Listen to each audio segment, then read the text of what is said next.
Good evening. First and foremost, can you hear me okay? It's always good to know. How are you doing? I've been enjoying reading your comments from your day 2 and some people catching up from day 1. Fantastic. Remember, even if you've not written anything down yet, it's absolutely fine. You've got all the way until Sunday, so don't feel any pressure. Sometimes things come to you straight away and sometimes things just need to sit with you. So welcome. Good evening, Evelyn, as well. Let me know who's here. Let me know how you're feeling. Some of you may be feeling overwhelmed. Thank you for confirming you can hear me. That's really good. Some might be feeling overwhelmed. Don't worry. Okay, I'm here to help you with that. We're coming to that. Some people are really flying with it. Some people might be just having a little bit of a delay here and there, and that's absolutely fine. And if you don't want to put your answers in the actual tribe itself, welcome Diane, welcome Rube. Can't see everybody's name, but I can see some. Andrea, Susie, welcome my lovelies. Lots of people that are already in the Wellbeing Club. So we've been doing a few little extra bits through this week. We did a Wellness Wednesday this morning. We did the Valoma breath to help just to embed some of those feelings and thoughts. We did the Express Yoga last night and meditation. And tonight we've had the Pilates by the lovely Melody. And welcome, lovely. Tomorrow we have, what day is it tomorrow? It's Thursday, so we've got Hatha Yoga with Jane. Hi, Pat. Wonderful. I'm so glad to hear you're feeling more positive. And I've heard this from lots of people, so that makes me really, really happy. This is what it's all about. It's mood boost. It's mood boost. Diane says, I was very inspired today seeing everybody's life wheels. Me too. And by the way, Susie, I love that drawing that you did. Very, very neat. I like that. I'm all about putting things down on paper. As much as I'm about meditation, I'm about putting things down on paper and really kind of looking at it and sussing it out. A lot of people call me Waggy PI. Wagstaff being my last name, PI meaning private investigator. I love putting it all together. I love, that idea of being the private investigator. You've got like a notice board, you've got all your clues and you've got your ideas and you've got things written down, you've got a bit of a vision board there, and you've got all this stuff and you're going, what is it that I'm missing? Did you ever see the what's the one with the Kaiser Soze? What's the name of that film? Brilliant. One of my favorite films, where at the end, which if you've not seen it, but it is an old film, they figure out who it is. He puts the pieces together, and this is how I want you to see Mood Boost. It's taken a little bit of a technique and kind of taken you on a journey, but at the same time, you're all getting usual suspects. Thank you, Dan. You're all getting these little aha moments as well here and there. You're like, actually, you know what? Even though I've put this as my 3 priorities, actually this one blends into this one. And if I just focus on this, then it's going to make a massive difference. And it goes back to one of the comments that Helen made on day 1 about, sometimes it feels like there's so many things to work on. And I did the metaphor of the tree, saying that we've got all these millions of leaves, but they're all tied to, these 5 main key areas that we feel we need to work on, which are all tied to probably one main core thing. And if we can work on that, then everything else falls into place. You knock one branch down, the other one comes down, and so on, because it's all connected. So if you find that you're struggling with anxiety or anger or lethargy, and you're trying to figure out what's going on underneath all of that, it's usually connected to the same thing. So start anywhere. Start where you feel it's the easiest to start. Why not? So we've started to look at things like transformation statement, and was trying to bring things in now to what is it that you're feeling? What do you want to feel? And why might be the reason for that? So, of course, there's what I call the 2D and the 4D stuff. So there's things that you can do on a conscious level, a cognitive level, things that you can put, into place right now to make things easier for you and to help you start new habits. Because we talked about habits, didn't we, on day 1, about change and transformation. And tomorrow I'm going a little bit further into that, because what starts to happen now is, remember that progress chart, and we talked about dips and plateaus. It's very, very natural to have a dip or a plateau. So some of you might be still feeling super motivated, which I can see right now, which is fantastic. Some of you might already be starting to step back and dissolve yourself away because those self-sabotaging thoughts are starting to come in already. That's okay, right? Do not beat yourself up about that. When you beat yourself up on top of that, it's called a meta emotion. I talk a lot about this in the club. When you pile crap on top of crap, okay? So don't feel bad about feeling bad, right? So just acknowledge it and go, oh, that's interesting. I'm already sabotaging myself. I'm already looking at excuses. I'm already looking at ways it can't be done, right? So that is what we're going to focus more on tomorrow. We're going to look at our limiting beliefs. So just kind of keep that seed in your mind and plant that seed now. And if anything comes up that you notice, amazing, because what we actually do is we brush it under the carpet. Remember, we always try to be positive. So what happens when we try to be positive all the time is we forget that the little things that are coming up, we're not acknowledging them. And then underneath it, bubbling along, they're sabotaging ourselves. So if you start to hear what's going on in your head, start to write them down now, because tomorrow is what we're going to do. We're going to really tackle those and work with the actual words and phrases and affirmations, those negative affirmations that you're saying to yourself, and we're going to switch it. I'm going to switch a route. Rue says, I'm proud that I've recognised that I'm falling. Yes, but taking steps before I hit the bottom. Brilliant. So this is coming back to the spiral. How to stop yourself. Sometimes we can't stop ourselves and we get right to the bottom, and that's okay too. What helps you at the bottom is probably different to what helps you halfway through the spiral. Okay. So it's just about that self-awareness and going, right, I can stop myself here. I can do this. So this is brilliant. Okay. So one of this transformation statements, for example, was going from panic to peace. I thought that was a really nice kind of very simple. This is where I'm feeling. This is what I want to feel, right? I think a lot of us feel like this from time to time. And I think a lot of us feel panic, whatever that shows up as in your life. So what I want to do now with the whole life wheel, with the kind of you being your private investigator and putting all the dots together, is asking yourself, how, right? How? This is what I like to do. So I want to get to the nitty gritty of looking at your actual life, what's happening in your life at the moment, and how can you fit things in? How can you make some shifts? Because what we tend to do is, like anything, is that we just assume that that's the way things are. That's the way it is. And we can't see the wood for the trees. We can't see that there's actually another way to do this, that we actually do have a choice. Now, choices do, of course, come with implications. Every choice does, but so does not choosing. Actually, not choosing to do something different is also a choice. Do you see that? In NLP, one of my favorite quotes is that you cannot not communicate. It's impossible. So even if you sit still, you don't say a word, you're communicating, because what you're doing is you're saying, I don't want to communicate. You're still communicating. Same with choice. You cannot not choose. So if you're choosing to stay in the same situation, if you're choosing to stay with the same feelings, thoughts, you're choosing it. You can choose differently as well. Trust me.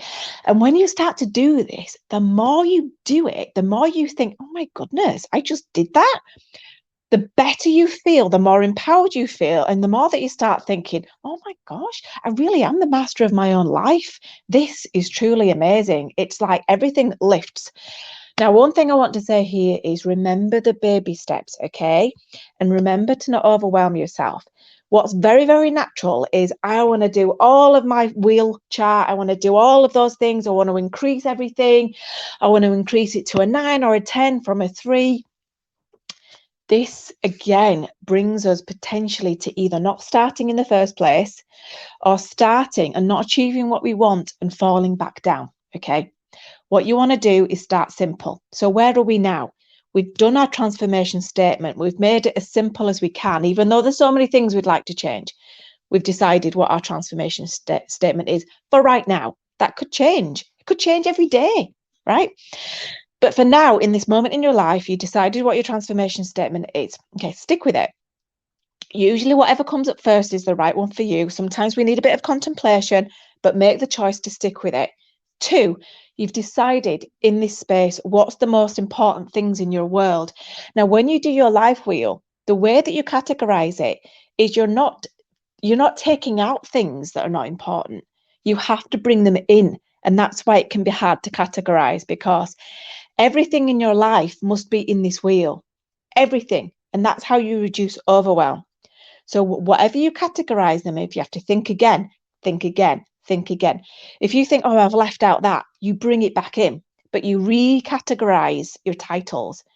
So if you're thinking, oh, I've got my six categories and they're my 6 priorities in life, but I've got another 12 somewhere else, then you're thinking all this stuff everywhere. Okay. And that's going to be our meditation tonight, by the way. I'm going to help you zone it in.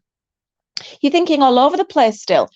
You need to bring it back. You need to simplify. That circle itself must contain your whole life, right? So if it's not in there, it's not in your life, and it's not going to be in your life. So for example, if you don't work, you don't put work in there. It's not like you've decided what's your 6 things, but you also work, but work's not in your pie. It has to be in there somewhere. Okay. So how you categorize, is it friends and family in 1?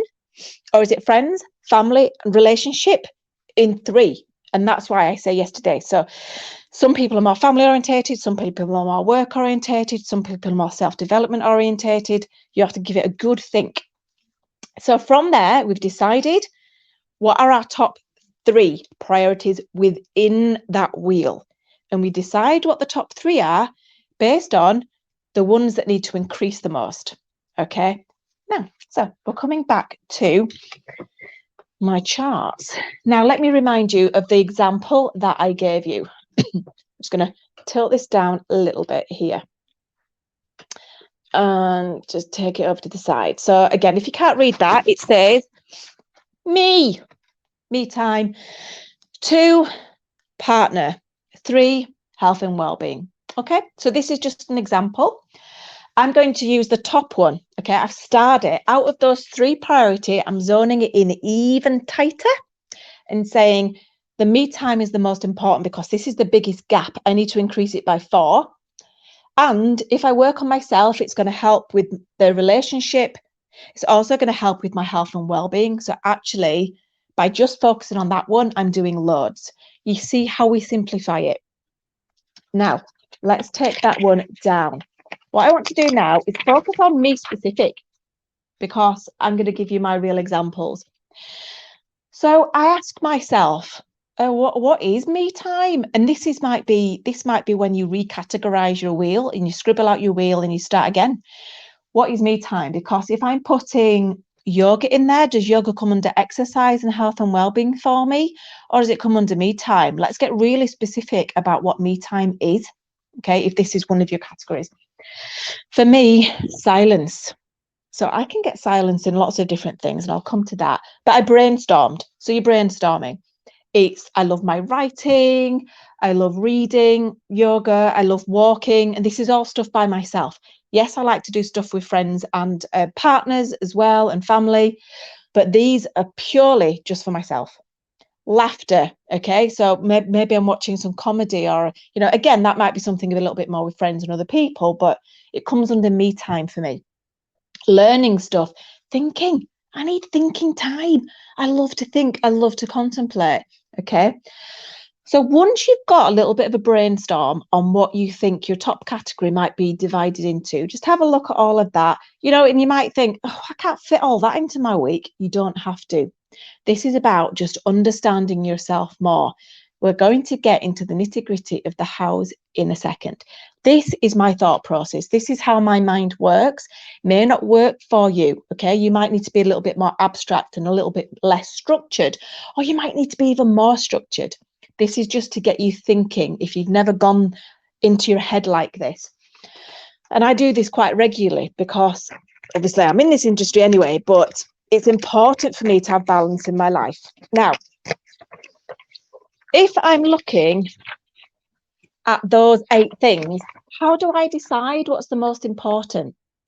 Have any of you done the Stephen Covey urgency and importance graph? I like Stephen Covey for his phrases like this, where he says, to know something and to not do something is the same as not knowing at all. So that means when you listen to something like this, or you read a book and you have these amazing aha moments, that is one thing. On an intellectual level, on a soul level, you can absorb it. But to actually action something is different altogether. And we know this, don't we? We know what's good for us, but to do it is different. This is me helping you actually action it. So when you start to take it from a thought onto paper, and then we get rid of our self-sabotaging thoughts and limiting beliefs, that's tomorrow, and we start to work on really helping us change habits, you're changing your life. It starts with a thought and baby steps. It doesn't have to be huge. We're looking at baby steps here. What we're doing is we're getting to like the one or two things that is going to really change our life. This is, where is it? This is the Stephen Covey urgency and importance model. Up here is how important something is. And along here is how urgent something is. Now, when I was filling this in for myself, I thought I'm going to change the word urgent to impactful. You know, I'm looking at all these things, reading, writing, silence, laughter. What is the most important for me and how does it impact my well-being? So you divide it into a box. Now, this is not, you don't have to do this, by the way. This is not part of the task. This is just how I have got to my decision. You can get to your decision any way that you want to. And some of you have already done that with the comments that you've put on day 2 task. Okay, so this is just my thought process. Just helps me to see things a bit more clearly if I'm a bit confused. So let's just say, for example, learning. Well, it's important to learn, but I don't really feel it's massively impactful at the moment. Okay, what else is not that impactful? Okay, important, kind of, to read. Impactful, fairly, but I wouldn't say it's in this top corner. So what you're looking at is the things that are really important and really impactful. Now, the challenge here is that you want to put everything in that top right corner, don't you? And this brings us back to the life wheel. We want to do everything, and we want to do everything amazing, and we want to do everything perfect. But as my CEO said, when I worked for LG Electronics, Middle East and Africa, CEO said to me, if you could give us one word for the definition of strategy, and he, you know, they were all about strategy, and that's one of the reasons why I'm so like this from my previous career. But he said, what would the one word be? And everybody came with all these different words like marketing or planning, and he said, it's choice. Strategy is choice. Think about the news, like, don't even get me started on the news, but of all the stories in all the land, they've only got a few to share, haven't they? So they have to choose, right? Maybe they choose it based on this. Okay. So, and I remember when I was doing media, I studied media, television, and I remember thinking, yeah, gosh, they must really have a good idea of the stories that they want to spin, right? So it's a choice. It's really, and it's hard. It's hard. When somebody says to me, for example, oh my gosh, you've got so many business ideas. Why don't you just focus on one? One? I can't focus on one, but I might focus on 3 instead of 10, for example. So you really have to find out, is it important / impactful? How much is it? And spend a bit of time on that. So I say, for example, I've got my top 4 there, right? Honing it down even further. I say silence is important to me. Yoga is important to me. Walking and laughter. And it's almost like, oh, that's interesting. That's really, really interesting. And I can see that silence can come with walking. This is where I'm brainstorming again, starting to think now. This is the private investigator part. You're looking at it going, ooh, okay, that's fine. I can deal with that. If that's all it takes for me to have a massive impact on my life, amazing. I'm starting to think, ooh, I could get silence with meditation. I could get silence with walking. I could get silence with yoga. So really, I could almost wipe out that as an action. Or I could say, yeah, but actually I do need silence every day and I can't walk every day and I might not do yoga every day. So laying down in bed and reading, which is one of the things that I like to do, right? So you're starting to think. Now, this is where it gets to a deeper brainstorm. You start to think, and this is when your self-sabotaging thoughts come in, but also naturally your questions around, I'm not sure if I can do that. I'm not sure if I can, well, what about this and what about that? This is what we want to hear at this point, okay? Marina just popped on to say, yep, oh, bless you, lovely. Thank you for popping on. We'll see you soon. Watch on replay. So we've got a brainstorm again. You're thinking. Now, how you write this down and how you get to the conclusion could be different to me. You could just go for a walk. You could get it into your meditation tonight. You could wake up with your answer. This is just my step-by-step process. So I'm starting to think about how, yeah, but I need babysitting for that. Or hang on a second. Oh, maybe I could increase my nursery hours. Or what if I do my walking on my lunch break? Or maybe before I get up for work. And then I start to, now don't start to stop yourself here. You could say, oh, I'm not good at getting up at 6 o'clock. I'm definitely not good at getting up at 6 o'clock. It's probably not an option for me, but I need to consider it. Okay. So you need to start thinking before you even self-sabotage. What would I need to do? Make the most of my weekends, swap an evening for work so I can do something through the day instead of working. I need to start thinking how. Now, obviously, because I'm not working with you on an individual level here, I'm just kind of generalizing here. I'm using myself as a specific example. So now what I've done here is I've actually listed my whole day as almost like a kind of like a 24 hours, but not really including the sleep part. 6 till 7 a.m, 7 till 8:30, 9 till 12, lunch break, 1 till 6, and 7 till 10. These are my windows of time. Okay. So actually, there's a window every morning, but do I want to get up every morning? I'm not sure, but it's a potential. It's something I need to think about. I've only got 20 hours of nursery. Okay. And during those times, I work. How am I going to fit these things in? Right. Then on these times, I've got Isla. How am I going to have silence and yoga and going for long walks with a 4-year-old? Need to think about this. What I'm pointing out here is no matter how impossible you think it is, you've just got to keep wrapping your head around it to get to it. So I've also got this window in the evening, but I get really tired in the evening. How can I not be as tired in the evening? Do less through the day, right? Maybe work on my mindset a bit, work on my boundaries. So I'm showing you this so that you can look at your week as blocks of energy and decide, what can I do at the same time? How can I blend these things in together? Based on that, you're going to decide, and this is where we're coming to the task. Decisions. Based on your big brainstorm, private investigator skills of all the clues to yourself that you've worked out so far, and it's in orange, so it's not coming up very well, is it? What will I do? What have I decided as a result of considering all the things that will work for me, won't work for me, all my excuses and everything? We'll come to the limiting beliefs and self-sabotage tomorrow to make sure that you do these things. I will walk during my work hours. I will sacrifice an hour of my work when I'm there because I've got childcare to go for a walk, to get my silence, to get my exercise, which is my me time, which will impact my well-being. Right, that's a big tick for me. It's going to happen. 2, I will read in bed. So whether I go to bed an hour early or whether I just read a few pages before bed, silence, learning, reading, ticking the boxes, okay? I will do my yoga at home. So for people like me who, once your little one's in bed at 7 o'clock, you're stuck. You ain't going anywhere unless you get a babysitter. That's another option. It's something that I'm willing to consider to get out at least twice a week. However, I've got my online yoga, so I can do that anytime I want to. I can get exercise, I can get silence, I can get meditation. I also, now a lot of people have spoken about this fun and this laughter element.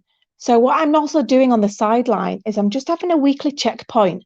Weekly checkpoint. Have I had any fun this week? How much have I laughed?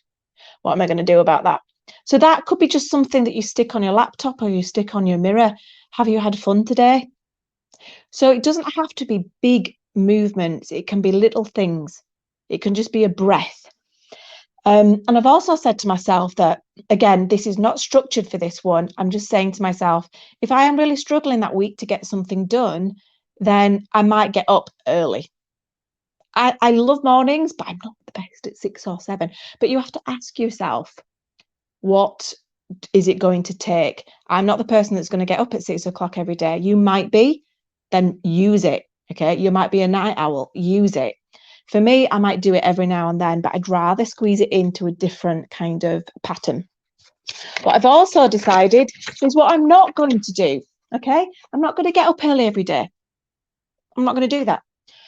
I'm not going to watch too much TV because this is also getting in the way, right? But I am going to allow myself some TV, especially if it's giving me laughter, right? Can you see? I'm not going to get obsessed or too strict with myself because that's the kind of character I am. However, coming back to self-awareness again, checking in with yourself and making the right choice for you, you might need discipline, right? I sometimes might need discipline for certain things. So ask yourself, do I want to be strict to myself or do I want to be fluid? And trial it, use it as an experiment. Oh, that didn't work. Come back to that progress line. And if there's a dip or a plateau and you tried to be less strict and it didn't work, then you be strict next time. Okay, this is all an experiment. It's not about giving up. That goal is always there. It's just about keeping on that track. Remember? What did I learn from that dip? Was it a natural dip? Was it something that I did or didn't do? Because this is your goal. You're going to hit this goal anyway. It's just about learning. It's keeping that vision in mind. And that vision is what we're going to do on Sunday night. We're going to embed your vision, your future self, where you are this best version of yourself, or you're already doing this, because by then you're already seeing yourself because you're getting out of your own way. And that is the journey that we're going on. So on tomorrow, we're going to look a little bit more at habit forming. We're going to look at what we've already done. So the questions that I actually want to leave you with tonight, which is not the task is telling me 3 things that you're either going to do or not going to do. And that can be a combination, just 3 things because of this process, not too randomly.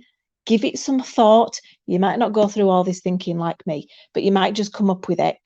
3 things that you're either going to do or not going to do, or a combination of those. Now, just to give you a little bit of motivation and confidence with yourself on your journey and actually achieving these things, I want to give you something a little bit to think about, and you can even put this in the chat box if you like. The first thing I want to do is remind you that you've already got amazing habits in your life. And you might think, no, I haven't. I want you to sit as just an extra thought and think about 3 amazing things that you already do. Okay, I'm going to give you 2 of mine. One is I'm punctual. I think that's a really good habit. And I think that, you might dismiss a lot of habits in yourself, but actually I know a lot of people that are not punctual. There's no rights or wrongs. I just see that as a good habit. And, there I am. And actually I look and I think, yeah, that's pretty good. I've developed that habit over the years. That is something I'm proud of. The other thing is I go to bed at a reasonable time. I think that's a good habit too. Okay. Now, if you actually sit and think about it, you could come up with loads of habits that you're already really good at. And this is to remind and praise yourself that you're actually pretty awesome, right? The other thing to think about is, what habits have you created, maybe recently or a few years back, or habits that you've ditched? So I used to be a smoker. I quit smoking in 2010. And I forget that. That's massive, right? Have you quit sugar? Have you quit alcohol? Have you done something huge? Doesn't have to be huge. Another thing that I've been working on is trying not to interrupt or speak over people, because I get excited when I'm talking. So it's a habit I'm trying to not when I'm obviously doing therapy, but when I'm in a social conversation, I get excited, especially if it's a subject I'm interested in. So that's another habit I have developed. And a third one is not eating after 7 p.m. I think that's awesome, right? I do slip on that one a little bit. I'm still in the process of forming that. But when you look at all those things, you could come out with like 10 things that you're already just bloody amazing at. So changing this new process is going to come easy for you, and I'm going to help you. We're going to get rid of those self-sabotaging thoughts, the limiting beliefs. We're going to decide what our affirmations are that are going to keep us strong and motivated when we need it, when we have a plateau, when we have a dip, to get us back in there. We're going to use those affirmations that we decide from tomorrow night's task, and we're going to embed them on Sunday night for you to visualize, allow yourself to see yourself, the best version of yourself. And that will be using a hypno NLP technique, one of my absolute favorites. And from there, we're also going to be asking for your favorite songs to motivate you, because last year we did the Mood Boost playlist and we just had some amazing songs on there. I would love to add to them. So start thinking about that too. So the last thing, and it's optional, you don't have to stay. You can always pop back later for this, just a 5-minute breather, because obviously the vibe is high this week. We are really raring to go. We're doing lots. We're energized. But also we can sometimes just feel like, oh. So tonight I want to do a really short meditation with you where all those scattered thoughts are going to come a little bit more centered. I'm not going to ask you to think of anything specific or any of the work that we've been doing this week. It's just a really nice general meditation that you can actually come back to time and time again. So if you would like to join me, then get yourself nice and comfy. Take a roll of the shoulders. Oh, that feels good. And take a breath with it this time. Inhaling. Exhaling. So match your breath to your shoulders and start to slow it down. Inhale. We're going to start to slow down the breath, slow down the mind, and really have a lovely, deep, restful sleep tonight. Waking up nice and energized for tomorrow. One more roll. Amazing. Get yourself nice and cozy. If you're in your chair, settle in. If you have a blanket, grab your blanket. Take a deep belly breath. I really like to sigh out the breath. It's also really effective. It's like singing or mantra. Helps to tone the vagus nerve. Let's do that again. Inhale. Connects the brain, the heart, the gut, which is of course also connected to our chakras. Another deep breath. Just starting to release any tension that may have built up for you today. You start to scan through, certainly the face. We hold a lot of tension in our face without realizing it. Eyebrows, the forehead. We tend to clench our jaw from time to time. We're busy, stressed, or angry. I really like to help this process by just really pressing onto my scalp a little bit here, the hairline, across the forehead, a bit like a massage, self-massage, over the eyebrows, into the jaw and the cheekbones. If the jaw feels a little tender, it could just be a little sign of your tension. That tension we brush under the carpet and we say everything's fine, it's fine. We don't want to say fine. We want to be everything's great, but genuinely great. So if it is just fine, Let's work on that. Let's change it without suppressing. Rubbing up and down the jaw, pulling on the earlobes and all around the ear, all those sensitive nerve endings, relaxing and softening the body. And just relax your arms down when you're ready. Relaxing the shoulders. Another deep breath.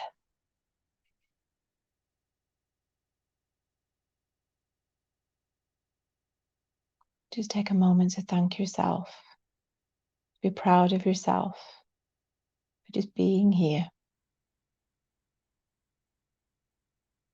Half the journey, half the battle is from choosing to turn up. Thoughts become feelings. Feelings become behaviors, habits, become actions you make in your life. And so the life changes, all from your thoughts. Choosing to be here, you've already made that decision. You've already committed to yourself. So well done. Breathe that self-gratitude in, deep into the belly as the belly expands and deflates nice and slowly. And as you continue to relax and go deeper into your own quiet space, into your stillness, I just want you to imagine or visualize black sky at night. Really black sky other than the stars twinkling so brightly. Lots and lots of stars.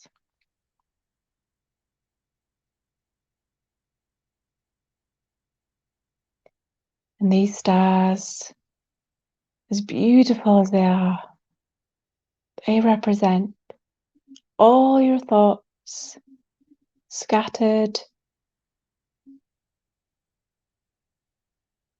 around, place to place, different people, different ideas, to-do lists.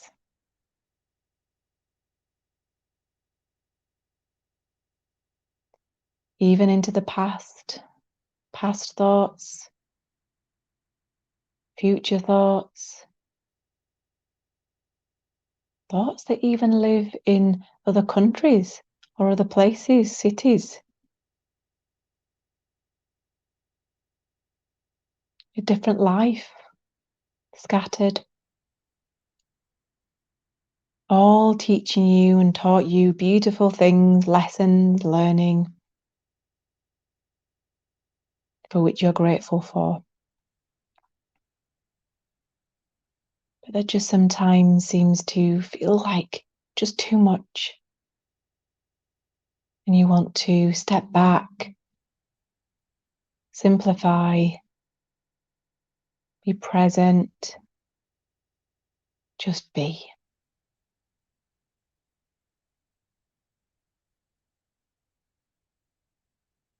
So in a moment, you're going to imagine or visualize picking the stars one by one, as though you can just easily pick them out of the sky like tiny stickers or blue tack, and just placing them into your hand. It's so easy. It's fun, in fact. Feels great. Feels light. Picking them all off so easily. Placing them into your hand until the dark sky is completely black. And you're left with a little pile of stars in your hand. And everything feels lighter already, simpler and clearer. And all the sizes of the stars are the same, and you just pat them together into a pile, much like you would a pack of cards, until you've got this one pile of stars. And in your other hand, you hold them and you push and squeeze them together until they become one star in your hand between your finger and thumb. One pointed concentration, simple and clear. And in the next moment, you rub your fingers together and it disappears. And you are so calm, clear, peaceful, light, still.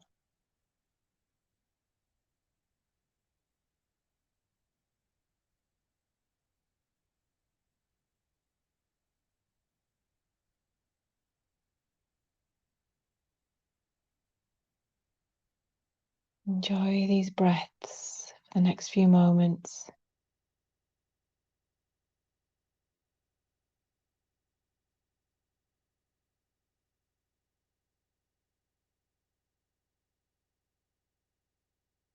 You remind yourself you can step back, you can simplify, you can just be whenever you need to, bringing you clarity, peace, confidence, and empowerment.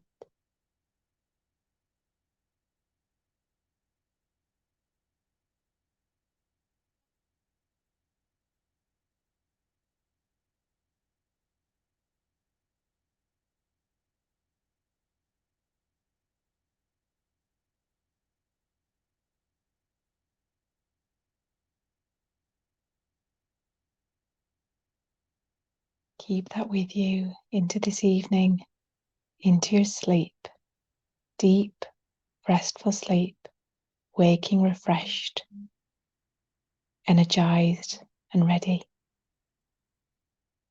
For now, I'm going to count you from 1 to 3. By the time I get to 3, you'll bring all of this with you into the here and now. Feeling so proud, feeling so amazing. With 1, starting to think about returning. With 2, a nice deep refreshing breath. Coming back to your physical body, you wiggle hands, toes, maybe a nice stretch. Another breath. And 3, blinking those lovely eyes open and back into the here and now. Feeling lovely. Well done for taking that time to yourself. Massive, massive well done you. Lots of love, everybody. And I will see you tomorrow. Slightly shorter one tomorrow. And have a lovely, lovely evening. Bye, everybody. Bye.